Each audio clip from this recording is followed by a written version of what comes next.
Bonjour à tous, ravi de vous retrouver pour cette nouvelle vidéo. On va parler livret 2 et on va surtout parler organisation et comment travailler moins longtemps et plus efficacement sur votre livret 2. Alors, globalement, dans la démarche de VAE, votre écrit, c'est ce qui vous prendra évidemment le plus de temps. Et en étant organisé, en suivant une méthode, vous allez voir que vous allez travailler, hein, ça je vous promets pas de le faire en 1 heure, ça n'existe pas, mais vous allez travailler moins longtemps de manière plus concentrée, plus structurée pour avancer et surtout ne pas vous disperser dans l'écriture de votre dossier de VAE. Alors, euh, globalement, il y a 3 phases que je vais vous présenter ici. Chacun sera libre ou pas de se l'approprier, hein. Je rappelle, je n'ai qu'un rôle de conseil. Chacun a son organisation et chacun a sa manière de fonctionner, mais c'est plutôt des phases qui vont vous aider à vous structurer et qui fonctionnent bien en tout cas avec les candidats que j'accompagne. On voit vraiment qu'il y a des progressions et ça permet d'encadrer la progression et de guider quelque part les candidats sur leurs écrits et sur leur avancée dans l'écriture. Donc je le disais, il y a 3 phases. La première phase, ça va être une phase de recherche. C'est-à-dire que quand vous allez arriver au stade de l'écriture, au stade de vous avez votre avis de recevabilité et vous passez au dossier de VAE, au livret 2, c'est une phase où vous n'allez pas du tout rédiger et c'est un peu contre-intuitif parce qu'on a envie de se lancer dans la rédaction et tout le temps que la page est blanche, on a la sensation de ne pas avancer. Or, ce qui va vraiment vous aider, c'est déjà de préparer votre écrit. Ça veut dire quoi? Ça veut dire rechercher des expériences qui vont être en lien avec le diplôme. Ça veut dire rechercher votre référentiel de compétences aussi de votre diplôme sur lequel vous allez être évalué. Ça veut dire rechercher les succès, les réussites, les échecs parfois, les grandes compétences que vous avez développées dans différentes expériences ou dans une grande expérience que vous allez pouvoir ensuite traduire en écrit, sous forme de synthèse évidemment, pour mettre en exergue les compétences que vous avez développées et vraiment coller à l'attendu du référentiel pour montrer que vous disposez bien des compétences attendues dans la certification que vous visez. Ça, c'est une première chose. La recherche, elle peut également se faire dans des livres, dans des ouvrages, dans des articles de loi qui vont vous aider à étayer vos propos, à présenter votre environnement professionnel, à présenter votre champ d'action et le cadre qui régit votre champ d'action.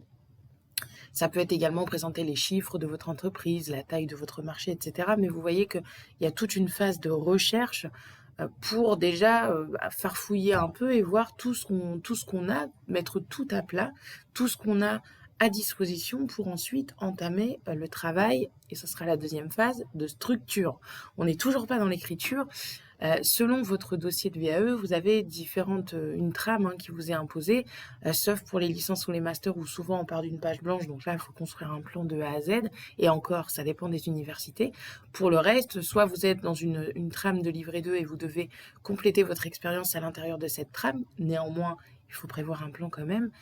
Si vous êtes sur un bac, BTS, CAP, vous avez des fiches à compléter et là encore il vous faut penser une trame pour développer l'attendu, que ce soit en termes de structure, de poste ou d'activité. Donc, il y a une nécessité de structurer votre écrit et une structure, ça peut être un plan, mais pour démarrer, ça peut aussi être des mots-clés, c'est-à-dire que dans telle ou telle partie, vous allez plutôt évoquer ce sujet, dans telle ou telle autre partie, vous allez plutôt évoquer un autre sujet, et puis ensuite, seulement, l'idée de plan va venir se mettre en route et va venir vraiment finaliser cette structure et ce plan pour votre écrit. Ces 2 parties, ces 2 phases, honnêtement, peuvent prendre parfois jusqu'à 2 voire 3 mois de réflexion. Plus le niveau est élevé, je dirais même, et plus vous allez passer du temps à rechercher ne serait-ce que des références littéraires en lien avec votre secteur d'activité, vos compétences développées, le thème en fait de votre écrit. Ça peut être également le fait de cartographier votre expérience, surtout si elle est longue. Vous allez passer du temps pour retracer votre parcours, retracer vos choix. Et même si vous ne conservez pas l'ensemble des compétences développées, le fait de faire ce travail de remémorisation va vous aider à rédiger votre introduction ou la partie motivationnelle selon les livrets 2. Donc, c'est une étape dont vous ne pouvez pas vous passer ou alors vous allez omettre un certain nombre de détails qui seront à l'origine du point où vous en êtes aujourd'hui. Donc, c'est quand même dommage. Et la troisième phase, enfin, on arrive dans l'écriture.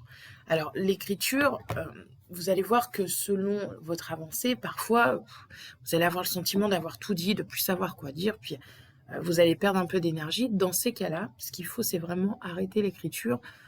Pourquoi pas aller lire des choses, aller regarder des vidéos en lien ou pas d'ailleurs avec votre sujet, aller vous balader.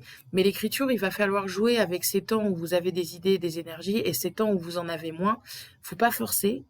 Parce que plus vous allez forcer, plus vous allez vous bloquer.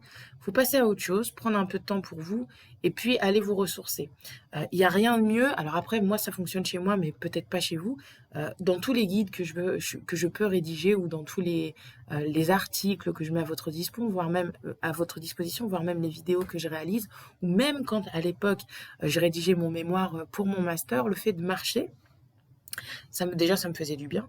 Ça me permettait d'aérer mon esprit, mais surtout, j'avais des idées, en fait, en marchant qui venaient là où, devant mon PC, j'avais pas d'idées. Donc ça m'aidait vraiment beaucoup. Et l'idée de marcher, c'est aussi l'idée d'avancer. Quand on marche, on avance, on voit des choses, on pense à autre chose. Je pense que ça débloque pas mal de choses. Et le cerveau étant toujours engagé à une chose qui n'est pas finie, à savoir votre dossier de VAE, vous avez naturellement des idées qui vont venir au fil de vos activités, de vos différentes activités. Donc, ce qui est intéressant aussi lorsqu'on est en démarche de VAE, c'est de s'équiper ou d'un bloc-notes ou de votre téléphone, de préparer une petite note dessus et de noter comme ça vos idées qui vont venir au fil de l'eau. Ça peut venir également quand vous êtes au travail, si vous êtes en fonction sur un poste qui est en lien aujourd'hui avec la certification que vous visez. Le fait d'être en plein cœur et en pleine activité, vous pouvez également noter vos moments d'activité et voir si ça peut faire l'objet, pourquoi pas, de compétences à développer dans votre écrit. Bon, ça, c'est valable forcément si vous êtes en poste et que c'est en lien avec votre certification visée. Donc, voilà, c'est ce que je voulais vous dire. Il y a vraiment 3 phases. Là, une phase recherche qu'il ne faut pas négliger. Si vous la négligez, vous arriverez directement à la phase écriture, mais avec blocage, et puis vous risquez clairement, en hors-sujet, de passer à côté de votre écrit, et ça arrive, malheureusement. Phase recherche, ça peut être également, c'est vrai que je ne l'ai pas évoqué, mais rechercher des annexes, des choses qui vont prouver ce que vous êtes en train de dire, des suivis que vous avez faits, des écrits, des supports, des choses qui vont venir étayer et attester des compétences que vous développez dans votre écrit. C'est très important, il y en a de moins en moins dans les dossiers et c'est regrettable parce qu'un dossier sans annexe, c'est un dossier sans preuve quelque part. Donc c'est aussi important d'en avoir.